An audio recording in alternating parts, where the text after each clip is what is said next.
الحمدللہ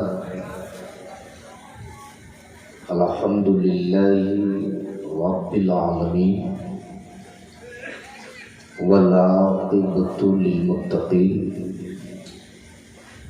والصلاة والسلام علی سید المرسلین وعلی آلہ وصحبہ اجمعین اما بعد اعوذ باللہ من الشیطان الرجیم بسم اللہ الرحمن الرحیم ان الدین عند اللہ الاسلام آمنت باللہ صدق اللہ مولانا العظیم وصدق رسولہ النبی الامین الکریم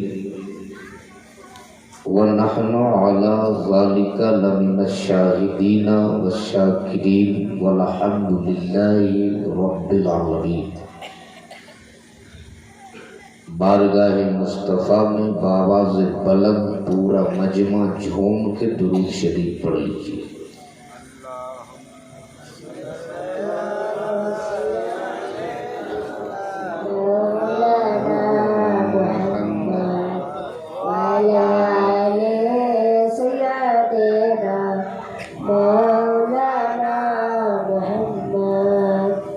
صلی اللہ تعالی علیہ وسلم۔ سر شام سے لے کر رب تک آپ نے جماعت اہل سنت کے مقتدر علماء کرام و شورا اسلام کو سلام کیا۔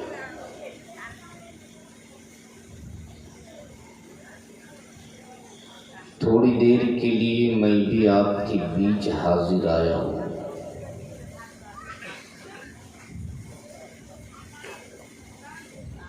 جو لوگ دور بیٹھے ہیں یا جو لوگ اب بھی ادھر باؤنڈری کے باہر بیٹھے ہیں، میں ان سے گزارش کروں گا کہ اگر آپ بھی جلسے کا حصہ بننا چاہتے ہو تو قریب آ کر بیٹھ جاؤ، ورنہ کرائے کی فوج سے برکاتی جنگ نہیں لڑا کرتا، 72 حسینیوں سے جنگ جیت لیا کرتا ہے۔ اس لیے اگر سننے کا موڈ ہو اور اگر سننے کے لیے آئے ہو تو ذرا قریب آ کر بیٹھ جائیں۔ آپ لوگ تھوڑا قریب آ جائیں، آپ لوگ قریب آ جائیں بھئیے، جگہ خالی بیچ میں مت رکھی ورنہ شیطان گھس جائے گا۔ جی اچھا، وہ لوگ کس پارٹی کے لوگ ہیں جو بالکل اندر بیٹھے ہوئے ہیں؟ نہیں، اگر آپ میرے ہی پارٹی کے ہیں تو اندر آ جائیے، ورنہ آپ کی پارٹی آپ کو مبارک ہو۔ میرا دل چھوٹا ہی صحیح لیکن ہے بڑا دبنگ۔ تو جو لوگ اب بھی ادھر ادھر ہیں تھوڑی دیر کے لیے تشریف لے آیا۔ ویسے لوگ سنیوں کی تعداد کو گننے لگے۔ حضرت ایک آدمی نے مجھ سے کہا تھا، مولانا پورے بھارت میں سنیت کی تعداد کیا ہے؟ تو میں نے ان سے کہا تھا اس کا صحیح لکھا جوکھا تو کسی گورنمنٹ کے پاس ہے نہیں۔ ہاں، اگر صحیح آبادی کا آنکڑا لگانا چاہتے ہو تو بہت لمبی چوڑی موٹی کتاب کی ضرورت نہیں ہے، ایک چھوٹی سی سنی جنتری منگا لو اور دیکھ لو وہ کون سا بھارت کا قصبہ ہے جہاں کسی اللہ والے کا عرس نہیں ہوتا ہو، اور اس کا ایک معمولی سا نمونہ کٹرا شریف میں دیکھ لو۔ گویا ہماری آبادی کا جن گڑنا مت گاڑنا چاہے جو گاڑنا ہو، ویسے انڈیا میں گاڑنا اور اکھاڑنا بڑا پرانا کام ہے، کوئی گاڑ دیتا ہے کوئی اکھاڑ دیتا ہے۔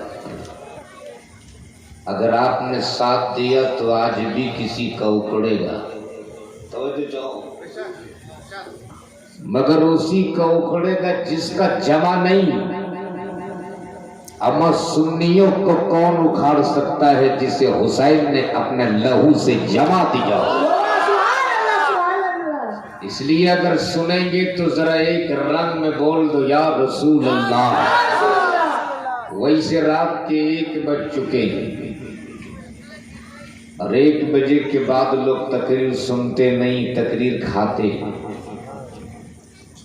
کیا ارادہ ہے؟ آپ لوگ سنو گے کہ کھاؤ گے؟ ویسے حضرت بنگال والے پیتے کم ہیں، کھاتے زیادہ ہیں. جو وہ بھی کھائے گا، چائے وہ بھی کھائے گا. اور حد تب ہوتی ہے جب لوگ بولتے کہ ہم بیڑی بھی کھائے گا. تو کیا ارادہ ہے؟ سنیں گے کہ کھائیں گے؟ سنیں گے. حضرت ہوا تھا ایک حادثہ، یہ تو آپ کی مہربانی ہے کہ رات کے 1 بجے آپ نے ہمیں مائک دے دیا. ورنہ جب بڑی بڑی کانفرنس اور بڑے بڑے جلسے ہوتے ہیں تو لوگ 2-2:30 بجے کے بعد مجھ کو تعزیہ بنا کر پیش کرتے ہیں. ہوا تھا ناگپور میں حضرت، ٹھیک 2:30 بجے لوگ مجھ کو اسٹیج میں لائے تھے. کیا دیکھتا ہوں سامنے ایک چچا کرسی پہ بیٹھے پورا منہ پھاڑ کے سو رہے ہیں. میں نے پہلے اسے جگایا اور جگا کے کہا چچا مجھ کو آپ کے سونے سے تکلیف نہیں ہے، یا آپ کے سونے کی اسٹائل سے مجھ کو تکلیف ہے. یہ آپ منہ پھاڑ کے کیوں سو رہے ہو؟ انہوں نے کہا مولانا رات کے 9 بجے جلسہ شروع ہوا ہے اور اس وقت رات کے 2:30 بج چکے. یہ درجنوں شعراء آتے رہے، کلام سناتے رہے، خطیب آتے رہے، تقریر سناتے رہے، بیچ بیچ میں نقیب آتے رہے، وہ موقع کا فائدہ اٹھاتے رہے. گویا رات کے 9 بجے سے لے کر 2:30 بجے رات تک اپنے ان دونوں کانوں سے سنتے رہا. پوری رات سنتے سنتے یہ دونوں کان بھر چکے ہیں. اس لیے اب میں ڈائریکٹ لے رہا ہوں. تو بھیا مرضی آپ کی ہے، رات کی اس وقت آپ چاہے ڈائریکٹ لو چاہے انڈائریکٹ لو، لینا تو آپ ہی کو ہے. اور میں تو اتنا جانتا ہوں ڈائریکٹ تو وہ لوگ لیتے ہیں جو ڈائریکٹ والے ہوتے ہیں. اللہ کا شکر ہے کہ ہم لوگ ڈائریکٹ والے نہیں، ہم لوگ تو انڈائریکٹ والے ہیں. ذرا زور سے بول دو. اور ایک بات میں کلیئر کر دوں، ویسے میں کسی کو ذلیل کرنے کا قائل نہیں ہوں. اور اس کو کیا ذلیل کرو گے جو خود ہی ذلیل ہو. ارے یہ تو اسی روز ہو گئے تھے جب اللہ کے محبوب نے ایک کا نام پکڑ کے مسجد نبوی سے نکالنا شروع کیا تھا. فلا ابن فلا نکل چل جلدی کر، نکل چل جلدی کر، نکل چل جلدی کر. تو ایک نے کہا میں ذرا یہی چھپا کے بیٹھ جاؤں، یہ دیکھ تھوڑے ہی پائیں گے. ابے وہ تیرا کوئی اور ہوگا جو نہیں دیکھتا ہوگا، میرا دیکھنے والا تو ایسا ہے کہ کس امت کا لب ہلا کس کا نہیں ہلا یہ بھی دیکھ لیا کرتا ہے. میرا رسول محتاج نہیں ہے، ہم دیکھیں یا نہ دیکھیں مدینے سے سرکار ہمیں دیکھ رہے ہیں. اسی لیے تو سیدنا سرکار غوث اعظم فرماتی میں پوری دنیا کو اس طرح دیکھتا ہوں جیسے لوگ اپنی ہتھیلی پہ رائی کے دانے کو دیکھتے ہیں. تو اندازہ کرو جب بغداد کے غوث کا یہ حالت ہے تو مدینے والے محمد رسول اللہ کا عالم کیا ہو سکتا ہے؟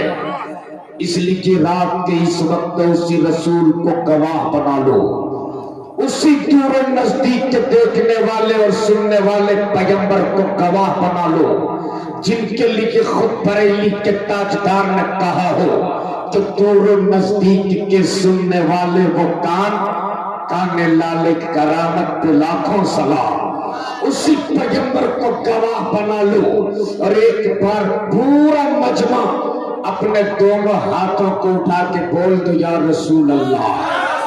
ایسے نہیں، ذرا زور سے، زور سے، عشق میں، عشق میں، محبت سے، محبت سے، ہمت کے لیے، طاقت کے لیے، قوت کے لیے، حوصلے کے لیے، عظمت کے لیے، جیت کے لیے، فتح کے لیے زور سے بول دو یا رسول اللہ۔ اب لگ رہا رات کے 9 بجے۔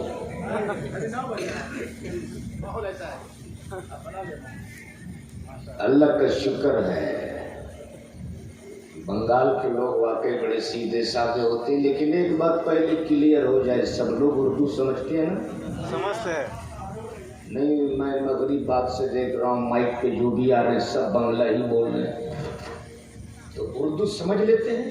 سمجھ لیتے ہیں حضرت آپ ہی کے مالدہ کے کچھ علاقے ایسے ہیں جہاں لوگ بالکل اردو نہیں سمجھتے، کچھ علاقے ہیں ایسے۔ تو اسی علاقے کے بنگالی بابو بیچارہ وہ پہنچ گئے نا لکھنؤ، اور وہ بیٹھ گیا رکشے پر، جب اس کے اترنے کی منزل آئی تو بنگلہ زبان میں بولا اوے رکشہ والا داوا آمی ایکھانے نا۔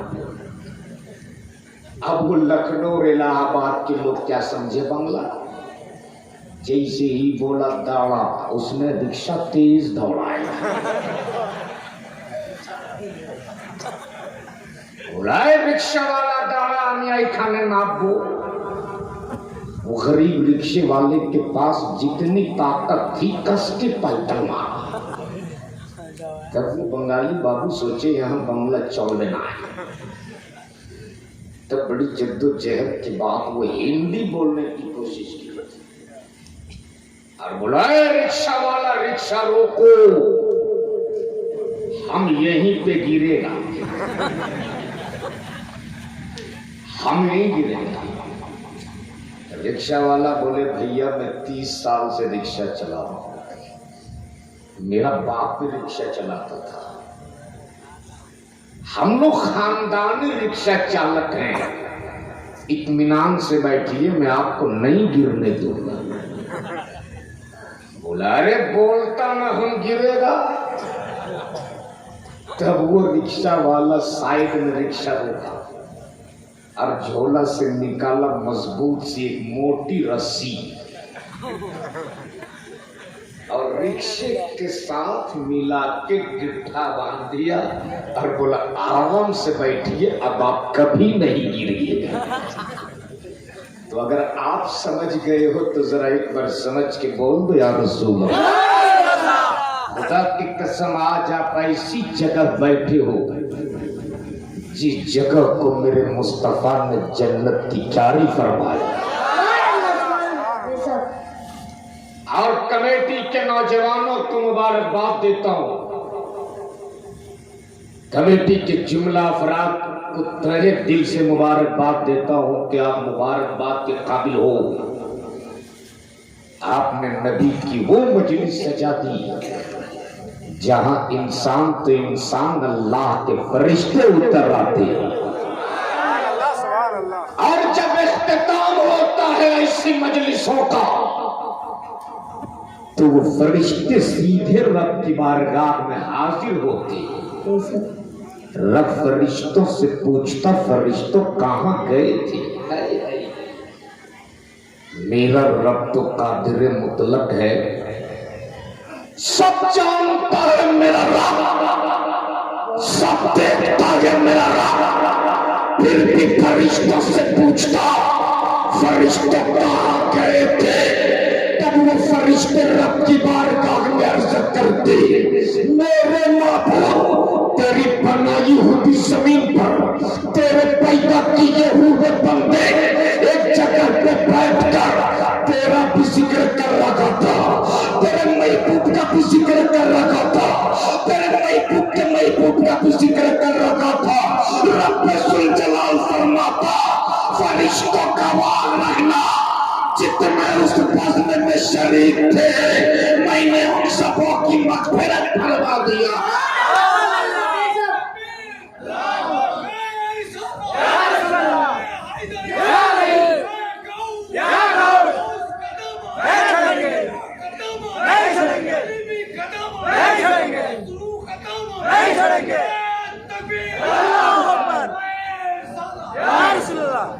جب نعرہ حیدری لگاتی ہے تو صرف ایک شعر سن لو، کہیں دیوار ہلتی ہے کہیں در کانپ جاتا ہے، کہیں دیوار ہلتی ہے کہیں در کانپ جاتا ہے، علی کا نام سن کے اب بھی خیبر کانپ جاتا ہے، اور مولا علی کے نام میں اتنی گرمی ہے کہ برفیلی ہواؤں میں بھی لوگوں کے جسم سے پسینہ آنے لگتا ہے۔ ایک بار مولا علی مشکل کشا کی ذوالفقار حیدری رکھی ہوئی تھی، ایک نوجوان آیا، مولا علی کی تلوار اٹھائے اور اٹھانے کے بعد بول پڑا یہی ذوالفقار حیدری ہے؟ مولا علی فرماتے ہاں یہی وہ تلوار ہے جدھر چل جائے کفار فی النار ہوتا نظر آئے۔ مولا علی فرماتے ہاں، اس نے تلوار اٹھائی دیوار پہ مار دی، دیوار ہلی بھی نہیں۔ اس نوجوان نے کہا میں آپ اس تلوار کی اتنی تعریف کرتے ہو، میں نے دیوار میں ماری دیوار ہلی تک نہیں۔ مولا علی فرماتے علی نے تجھے تلوار دیا ہے اپنا بازو نہیں دیا، کہیں دیوار ہلتی ہے کہیں در کانپ جاتا ہے، علی کا نام سن کے اب بھی خیبر کانپ جاتا ہے، اور فولاد کا دل پتھر کا جگر سب پارا پارا ہوتا ہے، جب نام علی کا لیتا ہو میدان ہمارا ہوتا ہے۔ اس لیے علی کے نام پر بیٹھنے والوں مولا علی کے غلام ہوا۔ ایک بار زور سے بول دو یا علی، اور زور سے یا علی۔ سبحان اللہ۔ علی کا نام لوگے تیرے گھر میں کبھی غریبی نہیں آئے گی انشاءاللہ۔ آپ پوری دنیا اس وقت چین کی نیند سو رہی ہے، کلیمی غلاموں اپنے تقدیر پہ ناز کرو، ناز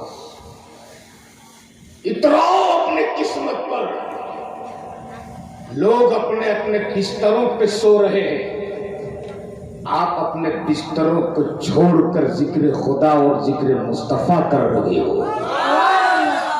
اگر یہی چند منٹ بیٹھنا رب نے قبول کر لیا تو خدا کی قسم یہی رات ہمارے لیے نجات والی رات بن جائے گی، یہی رات ہمارے لیے بخشش والی رات بن جائے گی، اس لیے کہ ہمارے پاس ایسے اعمال نہیں ہیں کہ ہم اپنے اعمال کی بنیاد پر بخشے جائیں، ہماری عبادت بھی اس لائق نہیں کہ اللہ ہماری عبادت کی بنیاد پر ہماری مغفرت فرما دے، ہمارے اخلاق و کردار بھی اس لائق نہیں کہ ہم اخلاق و کردار کے بنیاد پر بخشے جائیں، ہمیں اپنی عبادت پر ناز نہیں، ہمیں تو رب کی رحمت مصطفیٰ کی شفاعت پر ناز ہے، اس لیے کہ نہ طاعت پر نہ تقوی پر نہ زہد و اتقا پر ہے، ہمارا ناز جو کچھ ہے محمد مصطفیٰ پر ہے۔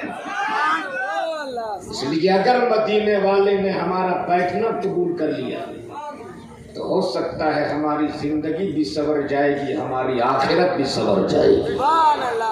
مائک والے بھائی صاحب ذرا سا آواز صاف کر دیجیے۔ آپ آواز سمجھ میں آ رہی ہے؟ سمجھ میں آ رہی ہے؟ زیادہ ایکو نہیں ہو گیا نا، ایکو ذرا کم کر دیجیے تاکہ آواز صاف صاف سمجھ میں آئے۔ ذرا جھوم کے بول دو یا رسول اللہ۔ آج ہم اپنی زندگی کے چند لمحہ اپنے نبی کے نام نہیں کر سکتے، اور دعوے تو یہ ہے کہ ہم نبی کے عشق میں جان دے دیں۔ دعویٰ یہ ہے کہ ہم نبی کے عشق میں جان دے دیں گے۔ حضرت میں نے دیکھا تھا رات کے 9-10 بجے جگہ نہیں تھی، روڈ آدمی پہ آدمی چل رہا تھا۔ وہ لوگ صرف میلہ دیکھنے آئے تھے، وہ لوگ مزہ لینے آئے تھے، اللہ اور اس کے رسول کے رضا کے لیے نہیں آئے تھے۔ تو جو مزہ کے لیے آئے تھے وہ چلے گئے، جو رب کی رضا کے لیے آئے ہیں وہ اب تک بیٹھے ہوئے ہیں، وہ اب تک بیٹھے ہوئے ہیں۔ آج ہم اپنی زندگی کے چند لمحہ اپنے نبی کے نام نہیں کر سکتے، لیکن سن تیرے نبی نے تجھے کہاں کہاں یاد رکھا، کہاں کہاں یاد رکھا ہے۔ میرے نبی ظلم پر ظلم سہتے رہے، اپنے گنہگار امتی کی مغفرت کی دعائیں کرتی رہی۔ راہ میں کانٹے بچھائے گئے، سر پہ کوڑا کرکٹ ڈالا گیا، کاندھے پہ اوجھلیاں رکھی گئی۔ طائف کے میدان میں جب میرے پیغمبر پر ظالموں نے پتھر برسانا شروع کیا تھا، ایک قدم میں پاک پہ ایک پتھر لگتا، ابھی اس کا بھی درد نہیں جاتا تھا کہ دوسرے قدم میں پاک پہ دوسرا پتھر لگ جاتا۔ نالین پاک کے پیغمبر لہو سے بھرا ہوا ہے، جس میں پاک کے پیغمبر سے خون کے پیچھے رس رہے، لیکن واغر مصطفیٰ پتھروں کی چوٹ کھاتے رہے، اپنے گنہگار امتی کی مغفرت کی دعائیں دیتے رہے۔ نبی راتوں رات روتے رہے، اپنے خطا کار امتی کی بخشش کی دعائیں کرتے رہے۔ تبھی تو اعلیٰ حضرت فرماتے اللہ کا جہنم اب بھی نظر تو ہوگا، رو رو کے مصطفیٰ نے دریا بہا دی۔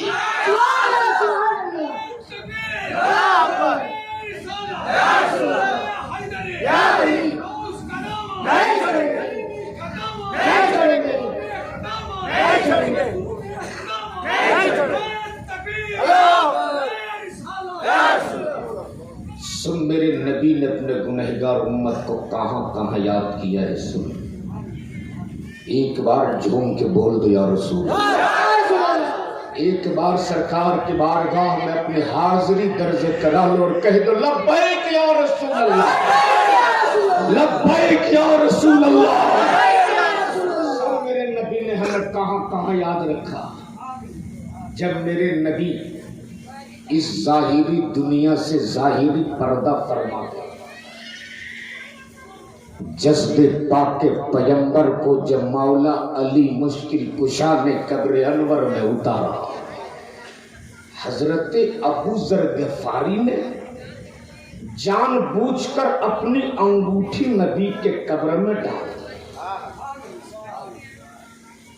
جذب پاک کے پیغمبر کو قبر انور میں اتارنے کے بعد مولا علی مشکل کشا جب قبر انور سے باہر نکلے، حضرت ابو ذر غفاری بول پڑے اے داماد پیغمبر، اے مولا علی مشکل کشا، میری انگوٹھی نبی کے قبر میں گر گئی ہے، آپ اگر اجازت دے تو تمہیں اپنی انگوٹھی اٹھا لے۔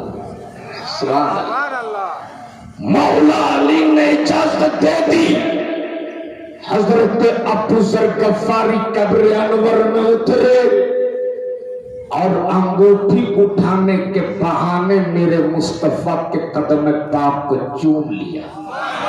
اب بولو کہ ذرا زور سے بول دو اور زور سے یا رسول اللہ، جو تمہیں چومے وہ چومتا رہ جائے، اور جو تجھے چوم کے چومے وہ چومتا رہ جائے۔ بول زور سے۔ قدم پاک پیغمبر کو ابو ذر غفاری نے چوما ہے، نظر پڑ گئی لب پاک پیغمبر پر، ابو ذر غفاری کی نگاہوں نے دیکھا نبی کے لب ہل رہے ہیں، نبی کے لب حرکت کر رہے ہیں۔ حضرت ابو ذر غفاری نے اپنے کام کو نبی کے لب کے قریب کیا اور بہت دیر تک کچھ سنا، اور سننے کے بعد جب حضرت ابو ذر غفاری قبر انور سے باہر نکلے تو صحابہ کی جماعت نے چاروں طرف سے گھیر لیا، اور گھیرنے کے بعد بول پڑے، اے ابو ذر غفاری، نبی کے قبر میں آخری وقت تم تھے، نبی کا لب ہل رہا تھا، تیرا کان نبی کے لب کے قریب تھا، بتا آخری وقت میرے مصطفیٰ کیا کہہ رہے تھے، بتا آخری وقت میرے پیغمبر کیا کہہ رہے تھے۔ اتنا سننا تھا۔ ابو ذر غفاری کی آنکھیں برسنے لگی، اور بھیگی پلکوں کے ساتھ ابو ذر غفاری بول پڑے، قسم ہے پیدا کرنے والے اس رب کعبہ کی جس کی قبض قدرت میں میری جان ہے، جب میں نے اپنے کان کو نبی کے لب کے قریب کیا تو میرے نبی کے زبان سے فقط ایک صدا نکل رہی تھی، رب حبل امتی، رب حبل امتی، رب حبل امتی۔ کہ جو نبی قبر کی منزل میں ہمیں یاد رکھی، کیا اس نبی کے نام اپنی زندگی کے چند لمحے ہم نہیں کر سکتے؟ بولو، اپنے نبی کے نام اپنی زندگی کر سکتے ہو کہ نہیں کر سکتے ہو؟ ارے نبی کے نام زندگی کے چند لمحے کیا، مصطفیٰ کی ناموس کی بات آئے تو اپنی گردنیں ہم کٹا سکتے ہیں۔ ہمیں گالی دو ہم برداشت کر لیں گے، ہمارے گھر کو چلاؤ ہم برداشت کر لیں گے، لیکن اگر کسی نے نبی کی عظمت پہ انگلی اٹھائی ہم جان دے سکتے ہیں، نبی کے ناموس پہ حملہ برداشت نہیں کر سکتے۔ اس لیے اسی نبی کے اگر آپ غلام ہو، آج بڑی خوشی ہوئی یہ دیکھ کر کہ دیوانے جھوم جھوم کر اپنے اللہ کے گھر کی تعمیر کے لیے اپنی زندگی کی کمائی صرف کر رہے تھے۔ آپ نے جو دیا ہے نا وہ بیکار نہیں ہوگا۔ اب تک یہ پیسہ آپ کی جیب میں تھا، اس کی حفاظت آپ کر رہے تھے، لیکن جب اسے اللہ کی راہ میں آپ نے خرچ کر دیا نا، اب آپ اس کی حفاظت نہیں، یہ پیسہ اب آپ کی حفاظت کرے گا۔ اس لیے مبارکباد کے لائق ہوا۔ آج پوری دنیا بے چین ہے، پوری دنیا بے چین ہے۔ آج مسلمان اور اسلام آگے کیوں بڑھ رہا؟ ہر طرح سے ستایا گیا مسلمانوں کو، آخر ان کے محلے کی مسجدیں اتنے عالیشان کیسے ہوتی جا رہی ہیں؟ اس کے مسجد کے مینارے اتنے بلند کیسے ہوتے جا رہے ہیں؟ تو انہیں کہہ دو تیری حکومت تجھے مبارک ہو، سنی اپنا گھر بعد میں بنائے گا، اللہ کا گھر پہلے بنائے گا۔ سنی اپنی کمائی سے کسی کی زکات و خیرات کی رقم سے نہیں، اپنے خون پسینے کی کمائی سے اپنے اللہ کے گھر کی تعمیر کرے گا۔ مبارکباد کے لائق ہوا۔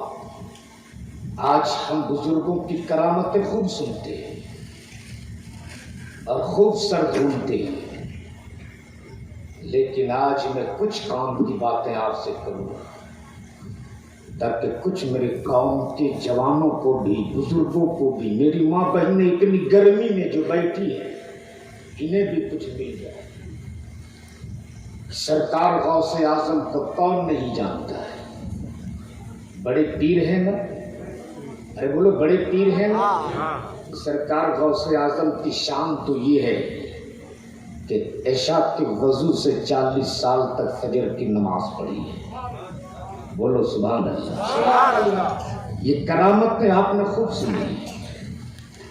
میرے سرکار غوث اعظم نے اشارہ کیا تھا تو 12 برس کی ڈوبی ہوئی کشتی نکل آئی۔ یہ بھی کرامت آپ نے سنی ہوگی۔ سرکار غوث اعظم نے ٹھوکر مار دیا تھا، تم باذن اللہ کہہ کے مردے کو زندہ کر دیا۔ بول دو سبحان اللہ۔ یہ بھی کرامت آپ نے خوب سنی ہے۔ لیکن آج غوث اعظم کا ایک قول سن لو، ایک قول۔ مسجد بنانے والوں ایک قول سنو، مسجد تو بنا لی شب بھر میں ایمان کے حرارت والوں نے، من اپنا پرانا پاکی ہے برسوں میں نمازی بن نہ سکے۔ مسجدیں تو خوب عالی شان بن جاتی ہے لیکن نمازی نہیں ملتے۔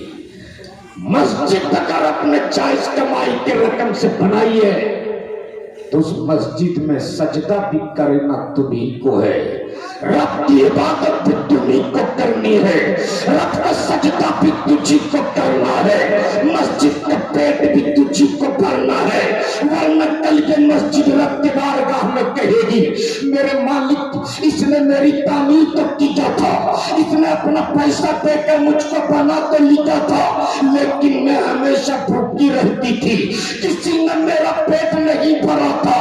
اگر مسجد میں شکایت کرتے رب کی بارگاہ میں، خدا کی قسم تم یہاں بھی ناکام ہوگے، وہاں بھی ناکام ہوگے۔ اور اگر تم نے مسجد کا پیٹ بھر دیا، مسجد کو اپنے سجدے سے آباد کر دیا تو کل یہ مسجد جب جنت جائے گی تو تمہارا نہیں جائے گی، یہ مسجد ہمیشہ اپنے مصلی کو لے کے جنت میں جائے گی۔ اس لیے سرکار غوث اعظم کا قول سن لو۔ سرکار غوث اعظم فرماتے اگر کسی نے، بہت غور سے سننا، بہت طبیعت سے، توجہ ہے نا، جھوم کے بول دیں یا رسول اللہ۔ سرکار غوث اعظم فرماتے اگر کسی نے کسی بھوکے کے منہ میں کھانے کا ایک لقمہ ڈالا، گویا اس نے 1000 جامع مسجد بنانے سے بہتر کام کیا۔ سبحان اللہ۔ کسی بھوکے کے منہ میں کھانے کا ایک لقمہ ڈالنا 1000 جامع مسجد بنانے سے بہتر ہے۔ لیکن ذرا معائنہ کر لو، دیکھ لو، ہمارے ہی آنگن میں بھائی کا بچہ دودھ کے لیے تڑپ رہا ہوتا، ہمیں توفیق نہیں ہوتی اپنے بھتیجے کے لیے ہم دودھ کا انتظام کرتے۔ ہمارے ہی پڑوس میں رہنے والے کچھ بچے بھوک کی شدت سے ایڑیاں رگڑ رگڑ کے دم توڑ دیتا، ہمیں توفیق نہیں ہوتی اپنے پڑوس کے گھر جھانک کر دیکھ لے۔ یاد رکھنا، تیرا پڑوس چاہے جس دھرم کا ہو، تیرا پڑوس چاہے جس مذہب کا ہو، ایک بار کھانے سے پہلے اس کے گھر جھانک لینا کہ کہیں اس کے گھر میں چولہا، کہیں اس کے گھر میں اس کے بچے بھوکے تو نہیں ہے، کہیں اس کے گھر میں کوئی بھوکا تو نہیں سو گیا۔ خدا کی قسم اگر تم نے اس پہ عمل کر لیا تو تیری زندگی بھی سنور جائے گی، تیری آخرت بھی سنور جائے گی۔ اور سرکار فرماتے مسلمانوں میں بہتر مسلمان وہ ہے جو بھوکوں کو کھانا کھلائے اور لوگوں کو سلام کرے۔ سبحان اللہ۔ کیا فرمایا؟ لوگوں کو کھانا کھلائے اور لوگوں کو سلام کرے۔ لیکن آج ہم دونوں چیزوں سے دور ہیں، کسی بھوکے کو بھی نہیں پوچھتے، سلام بھی عام نہیں کرتے۔ حضرت اگر سلام کا حال تو یہ ہے،